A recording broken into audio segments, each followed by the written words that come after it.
Saudações, pessoal! Continuando nossos estudos do Inkscape aqui, eu vou mostrar para vocês um recurso bem interessante para a gente converter imagens bitmap em caminhos, tá? Então isso pode ser útil para diversas coisas, como a gente vai ver na aula de hoje, tá? Então eu pretendo mostrar para vocês como importar imagens bitmap no Inkscape, né? Isso pode ser útil desde usar elas como bitmap mesmo, né? Você pode ter composições usando formas vetoriais e uma foto, por exemplo, junto, né? Nada impede de fazer isso. E também em alguns casos bem específicos que a gente quer criar imagens vetoriais a partir de imagens reais, tá? Então, nada mais é do que nós termos uma foto, um desenho, um logotipo de uma empresa que você foi lá e fotografou para poder criar depois um logo vetorial para o site, por exemplo, né? E você, a partir dessa imagem, usar alguns algoritmos para converter e criar caminhos que representem essa imagem. E não necessariamente vão ser exatamente iguais, como por exemplo aqui o Fusca, ele foi vetorizado a partir das bordas, né? Então nós criamos uma representação diferente daquela imagem, certo?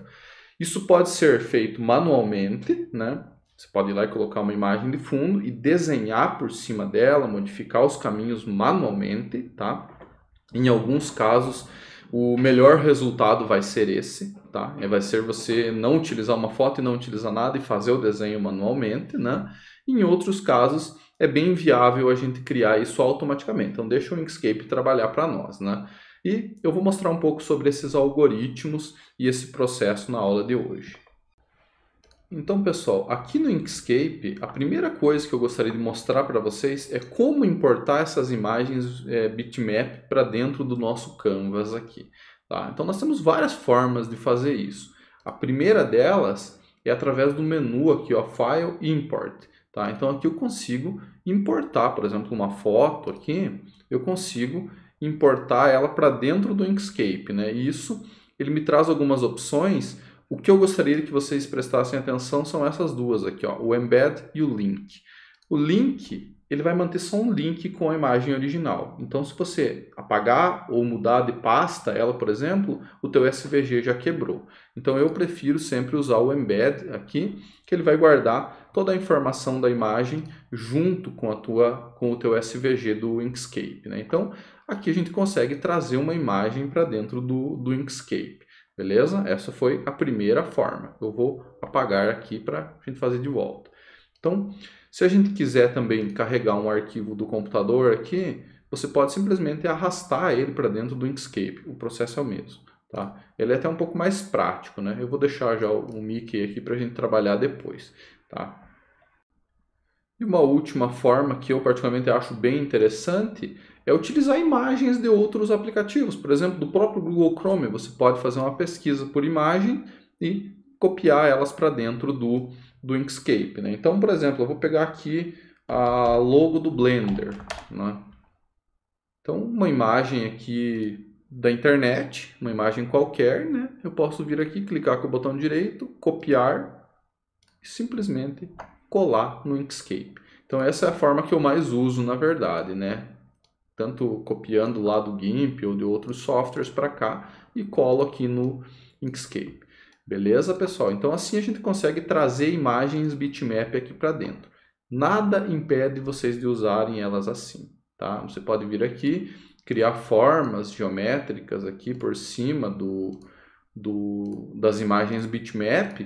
Elas vão funcionar normalmente, né? Só que quando você aproxima, olha só, ela é uma imagem bitmap, então você vai perder qualidade quando você tiver que fazer um zoom muito alto, né? Então, em alguns casos, você quer converter essas imagens para vetoriais, para caminhos, né? Ou simplesmente para fazer um efeito diferente na tua imagem, para ela ficar mais descritiva. Por exemplo, estou fazendo um logotipo para uma oficina mecânica, né?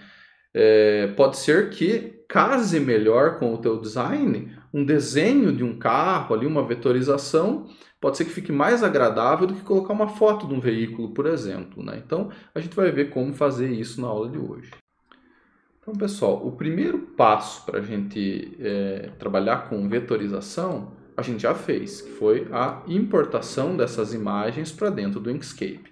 Agora a gente pode começar a explorar um pouco os algoritmos que criam caminhos a partir de imagens. Então, aqui no menu Path, nós temos uma opção chamada Trace Bitmap, tá? Que ele vai desenhar um bitmap a partir daqueles pixels que nós carregamos ali, né? Então, ele vem já com alguns algoritmos pré-definidos aqui. Eu vou mostrar superficialmente o que eles fazem, aí depois vocês exploram com mais profundidade, né? Então, por exemplo, o que eu preciso fazer? Eu preciso deixar selecionada a imagem que eu quero, aí eu volto aqui no painel do Trace Bitmap e testo esses algoritmos para ver qual deles vai me dar o melhor resultado. Então, por exemplo, se eu pegar um aqui, ó, o Edge Detection, ele é baseado em detecção de bordas. Então, ele vai capturar só os contornos do nosso desenho.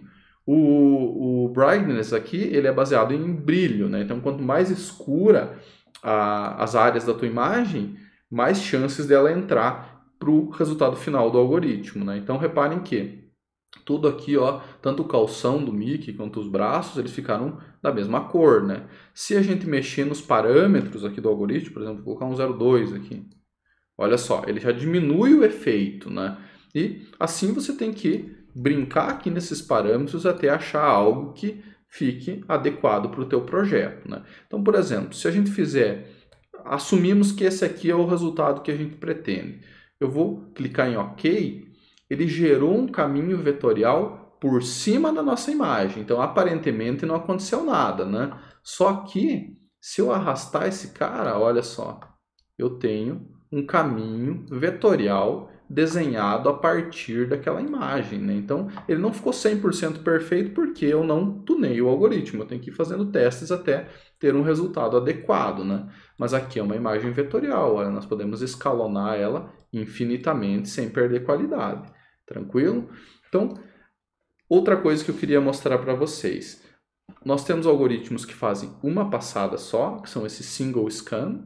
Tem vários aqui, né? Então a gente consegue brincar com eles de várias formas diferentes até chegar no nosso resultado, né?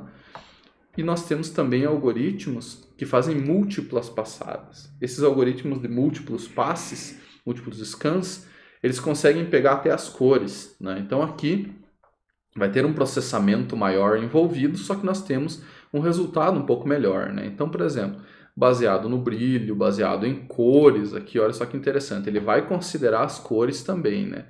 E a gente pode definir quantos scans a gente quer fazer. Eu vou começar bem de baixo aqui, ó. Vou deixar em 2 scans.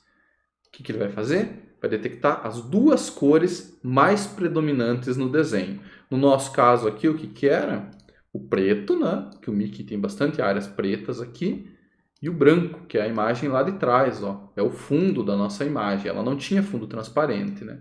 Então, o branco e o preto foram selecionados. Se eu desagrupar esse cara aqui, eu consigo ver que atrás aqui eu tenho um quadrado branco com um pouco de profundidade ali, né? Ele deixou até as áreas do Mickey aqui, as semi-transparentes, né? E eu tenho o próprio Mickey desenhado em preto, né? Então foram feitos 2 scans. Se a gente aumentar isso, vou deixar aqui, nós temos basicamente 4, 5 cores aqui, né? Olha só, ele já vai capturar quase tudo. Se eu deixar 6, provavelmente ele vai capturar tudo aqui, né? Do nosso Mickey ali, né? Só a cor da pele dele que ele não pegou. Mas olha só, ele já consegue estimar mais cores aqui dentro, né? Vamos deixar em 8, que era o padrão que estava. Só para a gente ver o que ele vai fazer. Ele gerou algo muito parecido, só que eu perdi um pouco as bordas aqui, ó. Ele desenhou alguns artefatos já, né? Então assim, pessoal, os algoritmos aqui, vocês precisam testar eles para ver o que melhor se enquadra, né? Tem coisas que vão funcionar bem com vetorização e tem coisas que você simplesmente vai ter que fazer na mão porque não vai ter jeito de resolver, né? Então, por exemplo, logotipos, essas imagens desenhadas, clip arts, isso aqui funciona bem, né? Então, por exemplo, aqui o do Blender, é muito provável que ele consiga fazer exatamente a mesma logo, né? Porque ele tem formas bem definidas e tal. Então aqui acho que a gente vai conseguir. Deixa eu apagar o fundo aqui só para a gente ver.